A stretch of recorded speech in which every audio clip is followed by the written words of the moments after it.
hangar, he has to pay the liability insurance, he has to pay, like all of us, insurances. What would happen if a third of his business went away? He gets a lot of his business from the field. Well, of course he does. I mean, what would happen He will- as an he will airport if we continue lost to. our maintenance guy? He's been there his whole life. Yeah, he will continue to. So, I use them a yeah, lot. I understand. I use them a lot. Yeah. But, you know, I mean, Yeah. I don't even want to get into this, but experimental amateur built, you know, I don't need to be an A&P to work on my Right. airplane. I owned a Lancer 4P. Yeah. I'm with you. You know where I'm going with that. I'd like to read out of the Federal Register the official FAA policy on the use of aircraft hangars. Does not apply legally to us because we're not a federally funded airport. But it's the product of the FAA and AOPA and, you know, all the aeronautical groups. And it says, as of June 15th, 2016, hangars must be used for an aeronautical purpose. There are some caveats if you can't rent the hangars. That's not an issue. Otherwise, they're intended for aeronautical purpose, and they should be used for storage, final assembly of aircraft, non-commercial construction of amateur-built aircraft, maintenance, repair, or refurbishment of airplanes. I mean, the FAA recognizes the hangars are supposed to be used to maintain airplanes. I mean, that's kind of what they're there for. Yeah. You know, and to pretend that we don't do maintenance in the hangars is just silly. And if, just hypothetically, if the plane shifted off of the jack while it's in the air and it fell on someone, Yeah. who's going to pay for that?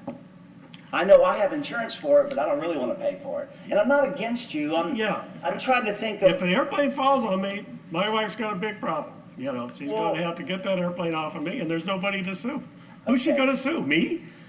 well, no, she would sue me. No, she would not. Well, your wife wouldn't, but Why would anybody? Well, I don't know. Anyway, I don't Again, think We're not this- gonna, we're not gonna I don't agree think to the city that. has liability. I'm with you. Suggestion. On a good note, Yeah.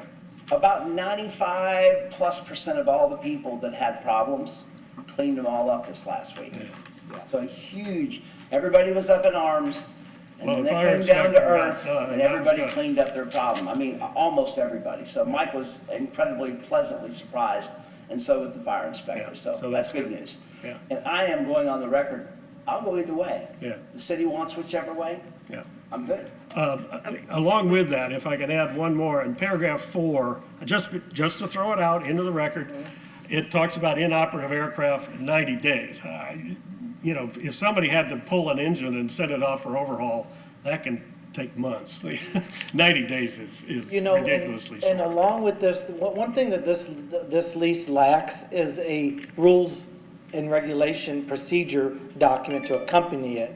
So there'd be To something. implement some of There'd be these something things, that yeah. would say, okay, 90 days unless Approval. a hardship and it's approved by the talk to airport somebody manager about it. or operator. Yeah, Just we like can we do do that. at the marina, it's the exact same thing. So I want to develop some sort of this rules and regulation to accompany this that really goes more into depth, because the lease needs to be simple, but also have reference. What does that really I mean? think that's a good point. Then we had one more person who wanted to speak. Kelly O'Donnell. I'm going to speak to that point, but I have a couple of other points also. I regularly deal with contracts and rules and regulations in my everyday job, so I did my homework and I was able to understand what both the leases were talking about. And I do think it's kind of crazy, like you said, Brock, to not be allowed to do work, even if it's taking out a radio in your hangar. And I did see that Albert Whitted did allow that. And to your point, Dave King, they also said that if you're operating as a business out of your hangar, you'd be required to have some sort of business insurance, including workman's comp. And what I think they had the $1 million policy for that, just to cover the instances that you were bringing up. They also said, like you were just mentioning, the 90 days, not very much time. So Albert Wood had said that it was 180 days for any aircraft undergoing major overhaul or repair. And then the same thing, like you just mentioned, that could be revisited, I guess, if it was taking longer than that amount of time. And Reasonable person there, you know. That's- yeah, so back to the point of business, I'm not quite sure if you're allowed to operate a business out of the Airpark, because it doesn't quite state that in the lease anywhere, although I've heard people do operate businesses out of their hangars, so I don't really know. I think that's one of those wink-wink areas you were talking about.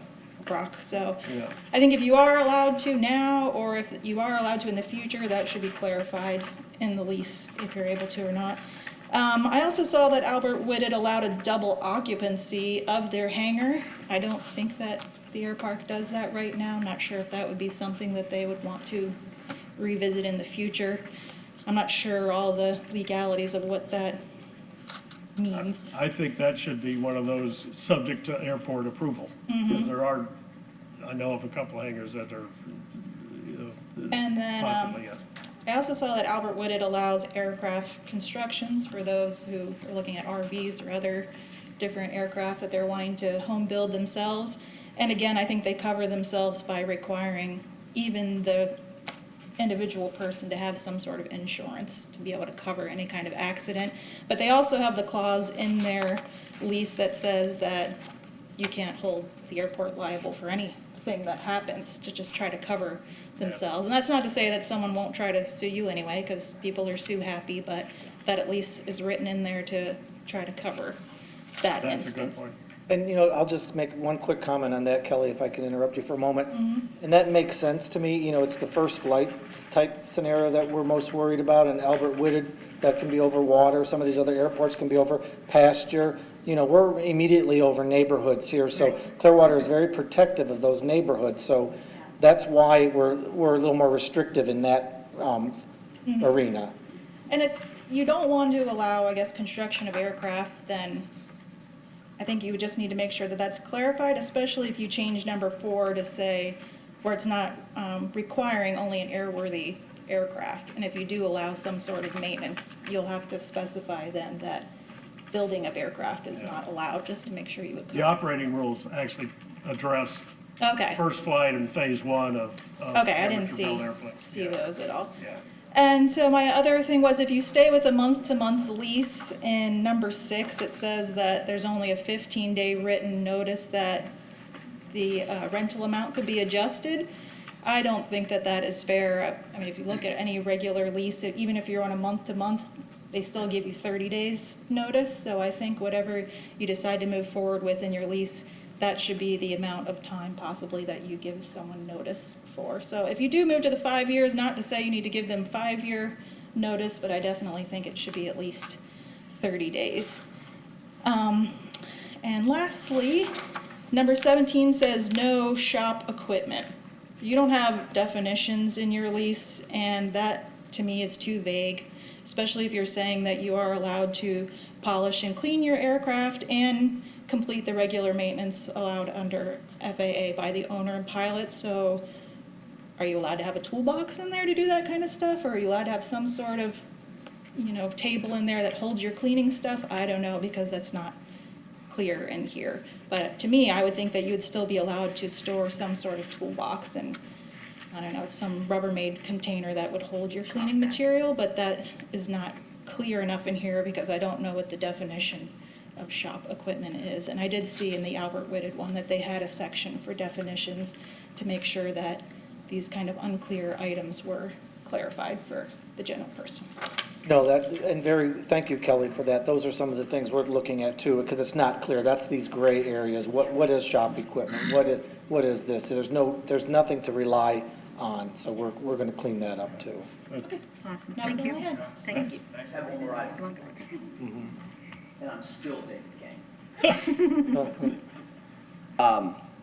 While we're going to address all this, Barb and I have made a list of the common things that we have problems with, of people doing that, as she pointed out, are just not spelled out in the lease, so we can provide you with a copy Awesome. of that list that we That's see.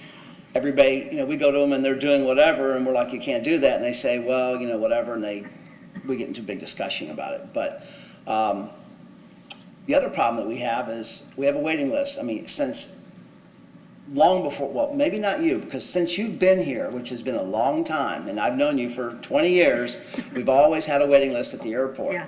If we're going to redo the list, we ought to do something that encourages, or not mandatory, but probably over half the people in the hangars don't even go in the air for a year at a time. They don't fly. And they're keeping Bob and John and Bill from getting a hangar because they just sit there. So the whole airworthy thing is good. Yeah. But there should be some requirement to go in the sky. I mean, it's an airport, I like it. And I don't really know how we do that, but I mean, there's a lot of people. I mean, we have people that call Ed and say, I've been on that waiting list for 7 years. It's because we have people that are there, like, I won't mention any names. We have a specific individual that, doesn't have an airplane in there and hasn't flown. And we just discovered some of these things, so we're dealing with it now, but that would be something to think about. I think that's an excellent comment. I think And I hadn't really thought addressing- about yeah. it. Kind of addressed in the Federal Register thing, Well, I aeronautical purposes. If it think doesn't that fly, that there's was- no aeronautical I purpose. mean, I wasn't around, that lease was old when I got there 20 years Yeah. ago. But I think that's what they meant about the airworthiness and, all that, and 90 days to have an engine and whatever, because they were trying to encourage people to either fly or vacate. It's Yeah. not a storage facility. Yeah. You know? I like it. And it might have been left gray and vague like that because the people that created the lease knew the spirit and intent of that lease, which we don't know what that is anymore. Right. That's So, a good point. yeah. I like that. Okay. Yeah, that all Yes. goes to what you were talking about, having Right. current medicals and. Yeah. License, and what about being Right. current in the And airport? Yeah. How many takeoffs and landings, and Yeah, all that yeah. stuff is. Yeah. Well, It's part of and their people that rules. don't fly don't buy fuel. Yep. They don't get airplanes repaired at Jeff's. They don't get repaired by Well, anybody. they don't promote the general Aviation. spirit of the airport. That's correct. Which is for people to come, in your case, build planes and share that knowledge with youth and take them up and all that. They just come and they park and they sit in their hangar, in their office, I guess, or whatever, anyway. So, the things that I like all the ideas everybody's talking about, Paul's talking about, and yourself, keeping track of their, their annuals, their medicals, their insurance. Airworthiness. I'm just not sure how we can keep up with all that. Right. It's like pulling teeth to get information out of them as it is. Absolutely. But I mean, I think it's a phenomenal idea to make sure that if they're going to be there, they're going to be legal. You know what I mean? I have Because no people do fly without medicals. And the first thing that's gonna happen if something happens, they're gonna say, Dave, why didn't you stop that? Well, as of now, I don't really have an it's authority not your- to ask them for their Right. medical. Or do you have insurance? I don't have that right to ask them that either. I mean, That I think you should have. well, I think we should have a right, it's the city's airport and the city's liable ultimately, after they get through with me. And it's good business, I think. Yeah. Let's make everything safer by making sure the pilot has an airworthy aircraft, it's worked on by a reputable mechanic, he has a license to go in the sky, he has the appropriate ratings for the airplane or helicopter he's flying. Yep. I mean, I think that's good business. Yep. So, I think, because paragraph 23, it says, failure to abide by performance specifications of the pilot's operating handbook is a reason for terminate. Like, who has a copy of that? Is that something that, but my point is not, that's in there, but yet the things that you're talking about, insurance, current medical. it's just that's more never, important. it's just never been in there before. But if we're gonna make a change, I'm just bringing up all the things I think we should try to change. And let's do it one time, let's do it together, and let's fix it, Yep, and make it so the airport can move on for another 20 years. I I agree. just want to add one thing. When a new tenant comes to the airport, we do get a copy of their pilot certificate, their medical, their annual. And the only thing that we used to require was a copy of the section of the POH that said how much fuel it held, just because as a point of reference, if the plane should go down, because years ago, I guess they said, hundreds of gallons of fuel spilled and the plane held 40 gallons, Yeah. so. Right. So those are the items we get now at inception of the lease. But then how do you, we have tried in the past to send letters out for people to give us annuals, they just don't do it, and I. Well, So it's we a- and need the to reason they help. don't Well, is it's a because condition, if It's you not do an conditional on annual, lease. if you do an annual renewal, their insurance is usually for a year, all these Right. things are yearly. So we make, at the We can make it marina, around they, that. and before their lease is renewed, they have to bring their insurance, they have to bring their Coast Guard certification, same thing, Maybe just we on should the other implement side, that. so, Yeah. and then and then we have that file there, because we audit the files, so every year, and not everybody expires on the same date, so it's not a big problem, Right. So that's another recommendation that we would do too. No, that makes Because sense. we need to, when you look at the city, see, we contract the airport out to the FBO. We're the landlord, so the only time we have a problem, we need to make sure that they're following our lease, and our lease needs updating. So Yes. that's why we need you and the FBO to help us that. But when there's a problem at the Airpark, it always comes to the city. And the city is, just like these inspections, these hangars are all city property. So everything done on city property, it's a little different than if it were private property. We have different liabilities, we have different interests, because it's the citizens of Clearwater ultimately that own that Airpark. So that's where we're really trying to benefit the park for all the users and have people that fly, able to fly, people that live in Clearwater that have their planes in Tampa because they're on a 10-year waiting list to get them to Clearwater. So there's a lot of things that the citizens of Clearwater would like to see, not necessarily change, but get better by changing. And keep in mind that in the almost 20 years that I've been here, even though all these people have month-to-month leases, there's only 2 people in 20 years that have ever been asked to leave, even though they have month-to-month. That's what, 99 point some kind of high number percentage of retention. And the other thing is, the only time the rates have ever gone up is annually for the CPI index. We have not had a rate increase on these hangars, to my knowledge, in the 20 years I've been there, except CPI, which is once a year. We get that notice from the city, and then we pass it on to the tenants, and that's the only rate increases that we've had. And we need to, and that is a way to do it, but you also have to look at demand. And we do rate studies, so we need to be in market, make sure that these hangars are paying market rate, especially when we're building new ones. Right. It costs a lot of money. The rate of return on these hangars it's not immediate. It takes 20 years to get that money back. So we want to look at things like that, rate increases, how often we look at a market study. And we just did one recently, and we're not that far off. In fact, we're in line for the style and type of hangars and airport that we are. So that was good to see. You want to see that. But we have a good problem because we're completely full. So another thing would love for you guys to talk about and look at is access to your hangars after hours. We're addressing after hours access, the need for it. When the Airpark closes, do you need to be there at 2 o'clock in the morning? Do you need to come and go at 2 o'clock in the morning That's a good point. with others in your car with a swipe thing? So that's part of the security upgrade that we're doing. We have the security at night that drives the perimeter, watches the camera, sits in the FBO. Well, we're going to install a guard shack, if you will. So at night, when anybody comes in, Bruce comes in, Bruce has got to show his ID, he'll know you maybe. Bruce has 2 passengers. See, right now, we don't know how many people come on the Airpark at night, or if people are trading cards.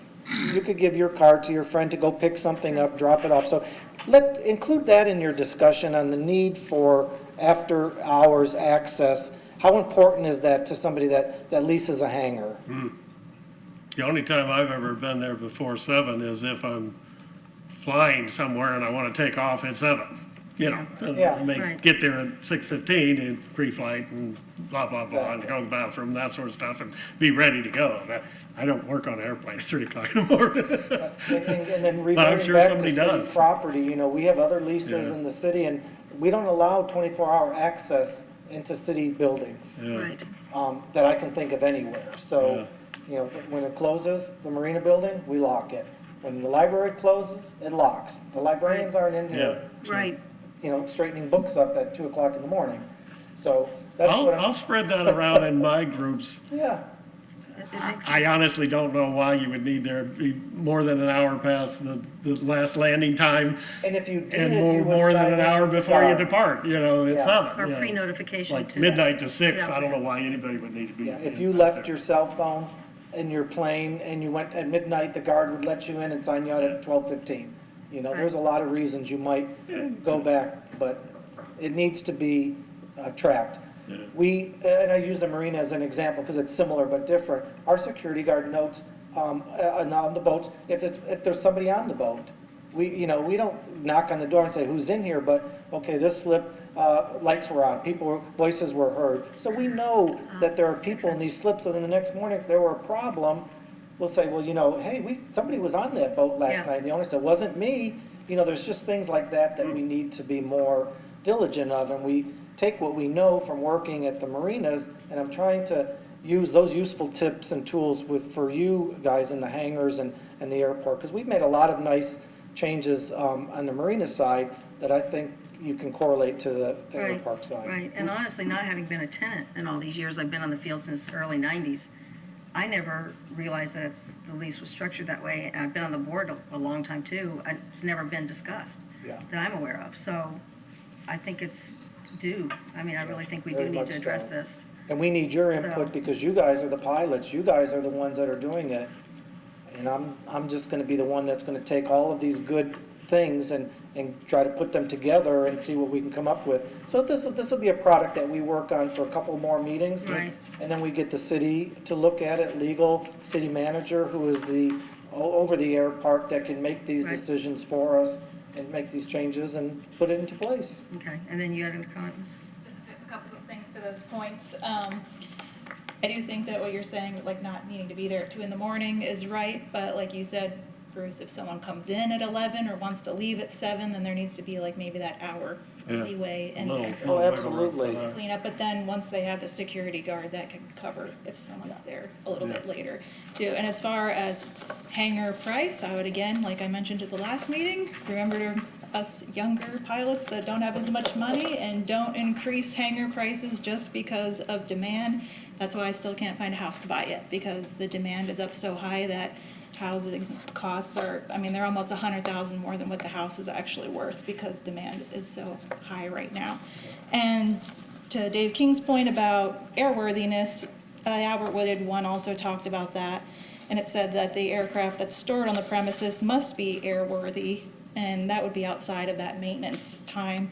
And if it's not airworthy, then the lease would be terminated if the tenant doesn't have any plans to ever make it airworthy. But they have to have an aircraft in their hangar. They can't just be holding onto the hangar and not have an And back to what aircraft. Dave said, we have never evicted anybody for that over the years, and it's hard to do that to somebody. These are some of these older Like folks that Alan have been here for a long time, families, planes handed down, so it's not as easy as it sounds. But if there's support to run the operation like that, then you know that's just the way you move in Well, that and I'm not direction. saying kick them out if they have an airplane that's airworthy in there, because even if they may not fly, there may be Right. other people that are flying that aircraft. But I do agree that they have to have an airplane in there, and that outside of maintenance and things like major overhaul, which could take 6 months, that it would have to be airworthy in those times.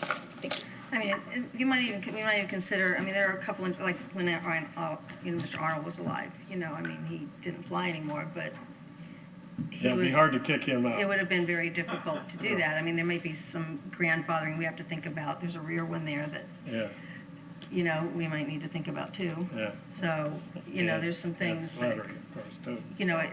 there might be a few of the older tenants. But when you do that, then you just open it up to. I know, if he I know can you do it, do. why can't I know you do do. it? And that's the But- problem we've had all these years, Yeah. But, and you just can't get around that. yeah. So, And, something Yeah. else I wanted to bring up too, when we talked about, where it says solely for the parking of the tenant's aircraft, and what Bruce said, you have to have certain things for your airplane. We need to really put something in there firm about your hangar not being a storage unit, because that's what we discovered with a lot of these inspections. I mean, people were using them, there were at least 2 people that were hoarders there, that had stuff from the ceiling to the floor, wall to wall. And that's all being cleaned up now, but it needs to be spelled out. yeah, I know I've seen It has some to be leases, they even aviation-related quantify how much products. oil you can have in there and how much, all that, so, for fire reasons too, so. I mean, we have people with John boats, classic cars, motorcycles, jet skis, everybody has a lawnmower. I mean, it's just, we're a storage unit, and that just happens over the years because your garage is full, so you bring it over to the Airpark. Right, yeah. Oh, I got the hanger, I'll put it under the wing. And all the stuff that's stored there, we put a 20-yard, 40-yard roll-off in, and believe it or not, it's filled, so this is people don't even want this stuff anymore. We're on the 3rd batch, So if you can Wow. throw it into a roll-off, why are you keeping it for all these years? Right. That, wow, Say goodbye. absolutely. or go down to Yeah. Uncle Bob's. I have one more quick point, just to say to that, I don't think that they should be a storage, Kelly O'Donnell still.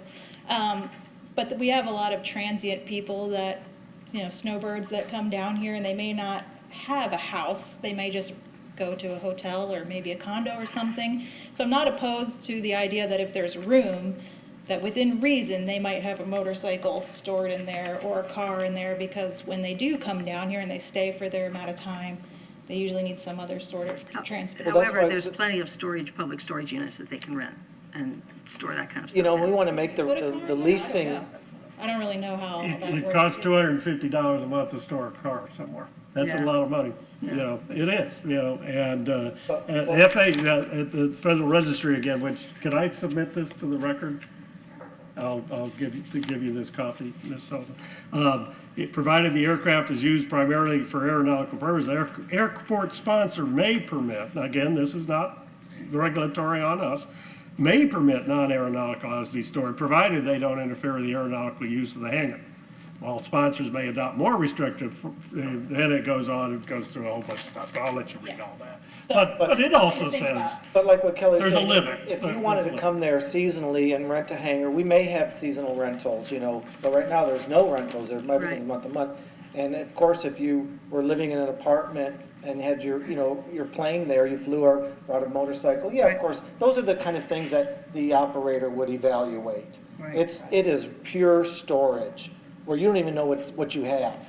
You're That's not- the you're point. not coming we at know 2 that o'clock. some of the hangars Yeah. were a little out of control. Yes. Yeah. Silly. Yes. You're not showing up at 2 o'clock and filling the hangar up and Yeah, nobody's no, watching. we know the ones you're talking about. And then again, with the, a lot of the things with the businesses and the hangars, you have to have a business tax receipt to work in Clearwater. Everybody realizes that. Yep. And it's the zoning there. People, will want to do whatever they want to do, but it may not be allowed with the zoning that's there, Yeah. for offices and businesses that are, we just really have to be careful. And that's the city, that we're looking at, the city's obligations. Yes, yeah, absolutely. And I thought we had done away with a lot of that. Oh, yeah, we have. I mean, Yeah. we are really making great strides in cleaning things up, and I applaud everybody for that, because at first it wasn't easy, but I think people realized it was long overdue. Yeah. Do you still want to speak? Unfortunately. I want to, but I will. No, need to this get is Kelly a all good, hanger. though. We're talking about, we almost every day have people coming in wanting to operate businesses in the hangars. Really? Flight instruction, maintenance, fixing parts, all kinds of, if you could think of it, they come up with it. But my concern again would be my lease says that we have to maintain a flight school. If we start letting people come in and operate flight training businesses out of their hangar, we may lose our flight school again. And we've lost 3 flight schools since I've been here in 20 years. I had to own one myself when Justin went out of business, on a Thursday, and we opened another one on a Friday. Wow. But that's, again, it's not that I'm opposed to having these people do this. I'm just opposed to what the repercussions that it may have on the other businesses on the field. I don't want to lose them. Yeah, personally, I don't think we should have businesses operating out of the hangars. No, It's not the intention. we know the training that goes behind a professional flight school where people and their instructors are held to a standard up here. And the liability and all of it. Johnny Bob Smith comes in and he's going to train somebody. He opens his trunk and pulls out his stuff and, he's going to train somebody in his airplane. Well, that scares me. It only scares me because of a couple things. I don't know anything about Johnny Bob, and I don't know how close to the standards that he's following. Is he going over the edge, or is he very safe? He could be either. The point is, we can't keep up with what they are. And if something happens, he's going to call me.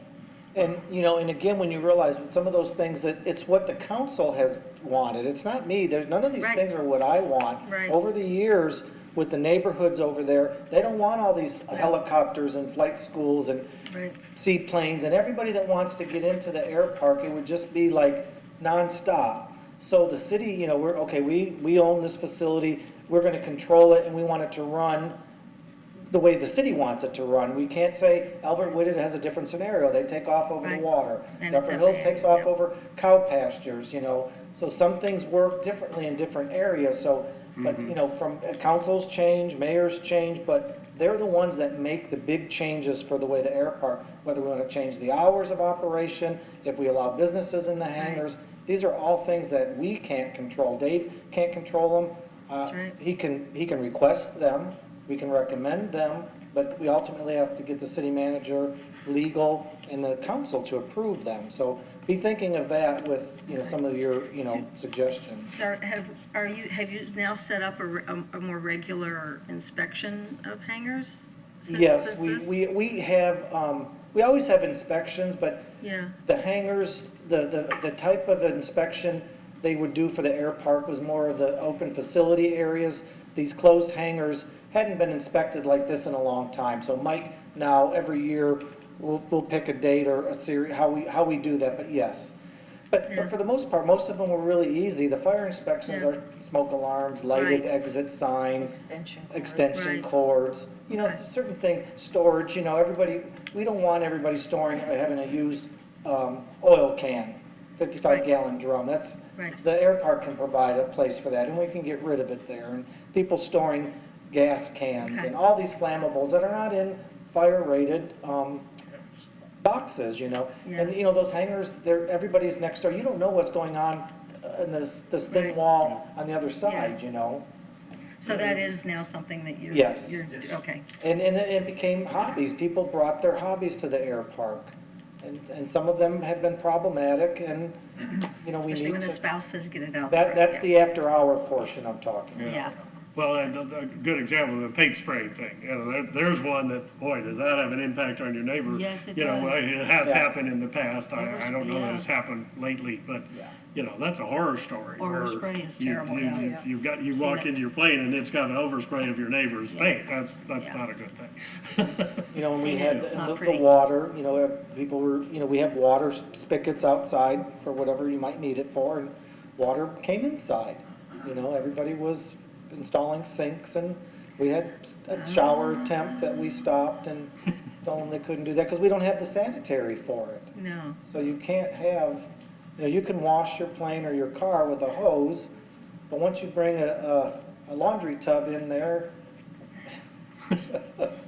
see, it just opens a lot of You mean different. I can't open a commercial laundry in my No. house? Really?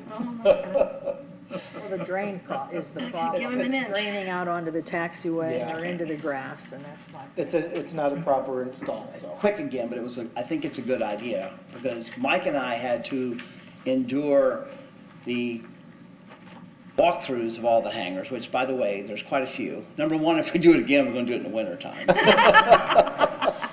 And number two, what I think would be better is, rather than having a time, a date, or doing them all because of the burden on the fire department and the code people, we just put all the names in a hat, and we just have random, we draw 5 names out every so many months, and just have a walkthrough. And that'll keep people on their toes, but we don't have to go through a 2-day intense 8 hours in the sun, checking through everybody's hangar and making everybody upset. So I think it might be easier just do random, as an idea. Just an and then idea. all of them to be handled within that year period. Right. Yeah, that takes, maybe, unless the fire department and the rest can't do that so many days a year. Well, these are the annual inspections from the fire department. Yeah, awesome. It'd really be up to them. Oh, okay, yeah. Yeah, and that's really the inspection you have, is the fire inspection. The building department inspection we did this time was really unique, because normally you wouldn't have that problem. If there's any modifications or improvements, those are already permitted and inspected. But we had some instances where things were built without permits and they needed inspections. So that's where that level of inspection came in. So I don't see that happening every year. That was just something that we're going to get over. But it's really the fire, life safety type issues there that we're inspecting annually. But a building department inspection, they would come when you added something, just Okay, got as it. they would at your house. Okay. Nobody gets a building So if inspection. you're building shelves or a cabinet? Yes. Something like that, Exactly. okay. All right. Okay, so director's report. So yes, if there's any other questions, but I mean, it's a very good discussion today. I'm glad that everybody's thinking about it, and I know that, a lot of things will come together Some might not work, but I'm sure a lot of them are gonna work out for us. Is there anybody else we need to include in that, in this discussion, or that you can think of? Well, what we're gonna do is try to, take our lease and, get a Word document, add, subtract, strike, and then come up with something that's a final version, final draft. And then we let our legal department look at it to see that this is something we can do.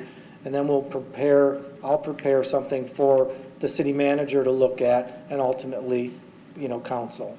Okay. Because they have to be approved. These leases have to be approved above our level. Okay, and are you gonna try and have all this done by the next meeting, or are you gonna have it done? Probably, discussion but, then, and yeah. then carry on into the We next year? just want to be working on it, because it won't be done by the next meeting. So if you bring us some things by the next meeting, maybe we can start getting that first draft. Right, And then another meeting, and another draft. Okay. And as the master plan finally comes approved, final, there's always tweaking. And this thing can be a living document. There's nothing that says Right. what we produce is going to last for 20 years. And that's where our rules and regulations come in, our policies, because we can make policies that decisions are made based on the lease. Okay, that's something we can live with, yes. right. Things are changing, just societally and technology, and it's just to Absolutely. include, all right, it's very good. Everybody good with thinking about all that stuff? Okay? All righty, and do you have anything else? I'm gonna skip over old business, well, I'll just do old business real quick. Do we have I've any got old one business? question on that. Old business? Hangar C. What's its status? Hangar C, we've secured the funding from FDOT. We've also got approval from the council to get the grant. Right now, it is, what we're gonna do is we're gonna take Hangar D and flip that around to where the bathrooms are gonna be on the west end for Hangar C. So it's in engineering being drawn, and once we get that drawing, then we'll go to the council for approval to build. Yeah, what we'll have to do is we have to we're going to go construction manager at risk, which we will take our plan, the Hangar C plan, and get a guaranteed maximum price to build that. That'll be demo for the old, install the new. Once we get that GMP within our budget, we take that to council to award the contract to Acme, contractors. So that's a good model for that. What's more difficult, if you go traditional design, bid, build, you never really know if you have enough money, because we have a grant that's fixed. So we have to work with a construction manager at risk, because there may be some value engineering to get within our budget. Because an architect can design anything, and then a contractor gives you a price. It's $1 million, I have $800,000. Okay, well, what you asked me to bid on was $1 million. A construction manager will then go into value engineering and try to bring that into the cost of the budget, which is commonly done. And metal buildings like this will be perfect to do that. They'll all be similar. We already have the design for C, so we pretty much think we're going to be in good shape there. It's just, prices have escalated in the last 5 years since that one was built, but that's our I'm curious, approach. You have to have bathrooms on that one? I pushed real hard for the bathrooms on D. I wasn't expecting to see bathrooms on C. And that's kind of like a planning thing. Yeah. So now with building codes, they do require that. So a lot of things that happen over the years, everything's got to be to the current code. So I think it was a building code issue that required that bathroom. So we're anticipating it'll be another requirement, but the beauty of that is the sanitary's already there. It's just a matter of tying in to that, so. I hate to see the Airpark. Right. I'm all for having proper Right. restrooms. Don't get And me Mike wrong. was talking about flipping them so they're I not just don't know how many we need down there. Opposite sides. opposite sides, so the users are not right there on top of each other, they're on different ends of the Makes sense. hangar, Awesome. so. So I should tell the people that are in C hangar, no time soon. It's several months before we get to council. Yeah. So I would say by fall, we could be awarding a contract. And then then it's up to us when we want to do it. Yeah. So that's another thing, That's a slower schedule than we have been kind of running. What's the best time of year to do that? What's, for the users, because we have to do the demo, so now, okay, what are we going to do with these planes? We're going to do tie downs. So that's where the Barb and her magic comes in, so they've got to handle all these people. You know, our job will be easy. We award the contract. All the other stuff is a burden to the Airpark now. Yeah. Summer's probably the best time because we do have several people in that row that go up north, and they're up there from, June till the end of October. So, Yeah. May, June, Yeah, something Larry- like that. So Larry that got summertime, one of those for the people that are in there, that would eliminate a couple airplanes being out on hard stands. Yeah. And see, but just based on these inspections, it's the oldest hangar, and it's the one that really needs to go. There's things there that if we weren't redoing it, we would have to rehab it. Yeah. So I told Mike, we need to really move this along, Right. and get it awarded. Yep. Awesome. Okay. All righty. Anything else on the director's report? No, that's really the most important things that I had, unless Mike has something to. Oh, well, I'm sorry, I thought that was under old business. Hangar C, I was gonna talk to you guys a little bit about the security guard Oh, okay. building. We got approval for that grant. We've secured that funding. And we're looking at going to council in September to secure the construction manager at risk. Yeah. And that was, security is one of those things that we're continuously looking at and trying to update. Back in the beginning of the year in January, we had, FDOT sponsored a Kimberly Horn to come out and do a security assessment. We talked about that in the February meeting that we had. Right.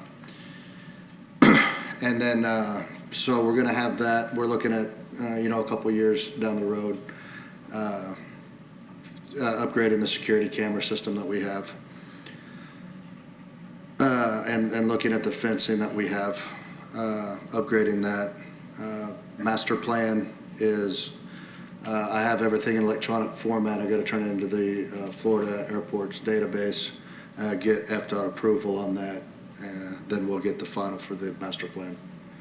And that's what's, Now, the security building, this would be like at the south gate? So yes, it's gonna somebody be. could be there it's for gonna be- after hours. Correct. Yes. And that's where, right now, where we have the operation for the security aids is they're inside. That's where the camera system's set up. Yeah. And then they come out and they do their rounds. We're gonna move everything out to that security guard building to where they're sitting there, and then they're gonna be able to control that access for people, coming onto the AOA, I see. so. And Mike talked about the report, and, Kimberly Horn, they visit all these airports for DOT, and it's not a pass-fail inspection. It's an inspection based on recommendations, new things that come out, so they evaluate. And one thing you never want to do, like an open meeting like this, is tell everybody where all your security problems are. So, that's not the purpose of it. So for new regulations for Homeland Security and stuff, so they identify things that now have changed. And so what you have is not bad or failing, it's outdated. So those are the kind of things that we're looking at now. Cameras, the technology for cameras, what do you call the? Analog to digital. Yeah, just I can't even think of what it captures, pixels, everything is so new. We have cameras now that are just old, every couple of years your cameras are just like your phone. And speaking of that security assessment, we were at 2 out of 10. One being the Resolution, best you that's the could word do. I was looking for. Wow. Yeah. Yeah, so our So the resolution. assessment was, Yeah, it was a good assessment. That's Yeah. You good. always want to, stay ahead of Right. everything. Yeah, That's really what absolutely. we're trying to do. Absolutely. David, did you have something you wanted to? No, I was just curious if we had any cost ideas on what it was going to cost to. If you're talking about a building with air conditioning and all that, you're going to have all that equipment out there. You talking about the security? You need me to go over there again? Oh, Yeah, if you're talking about the security building, it's got a we guard, gotta- putting we the gotta- cameras, it's going to have air conditioning. It's going to be like a building Yeah. building, Well- like air conditioning and. yeah. We had a not to exceed price of $75,036. That's It's, pretty cheap. yeah, in fact, I was gonna bring it, but I couldn't find it. We're buying one we're gonna put a slab in and bring electric and cable to it, and this thing will come on a truck and just dropped into place and hooked up. It's prefab. And it's really nice. It's glass on all sides. It's got a little mini split system, a door, you can open a window that'll open and close. So it's already built and designed specifically for gate entry. So nothing will be constructed other than the slab and the utilities that'll come to it. And he'll be able to remotely, like, turn off the north gate when Yeah. he's there, and then shut the south gate down, go on his rounds. You know, if somebody comes while he's gone, they can call him, he'll come back to the gate, open the gate and let them in. Awesome. So that's why I was saying with our, guaranteed maximum price, we've got a contract for $75,036 guaranteed. Nothing more, and we're gonna get this, they already showed us the prototype and stuff, so it's gonna be nice. Very cool. Well, I'm just thinking off the top of the head, if you could establish and I'm not saying we should, I'm just thinking off the top of the head, if the airport's closed between midnight and 6, and there's no access allowed, then you don't need to have somebody at the gate. Well, but we have somebody there all night. Yeah. And what they do, they sit in the building, the FBO. Yeah. So this way, they're more visible, they're right there. They can still be in the FBO if there's nobody there, but there is traffic every night. Is there? There is. Well, yeah, your records show how much come in and out. That's interesting. I've never been out there at 3 in the morning. Even though it's published and everything that the airport closes at midnight, we do still have people every once in a while that show up at 1 in the morning, and, the guard has to call Right. the police aide is what he is. He calls the police and they question the people and Yeah. all that. Yeah, I hear them sometimes, yeah. Yeah. So, Okay. yeah, Well, I'm just trying to be asleep at that time. So. yeah, well, I live under the thing, so. Yeah. Anybody else? Any board members who need to be heard? I've been hurt enough. Thank you, though, because I'm not there, I don't know, and neither are the rest of you. Anybody else? Alrighty, get a motion to adjourn, So move. Second. in favor? Aye. All right, meeting adjourned. We'll see you.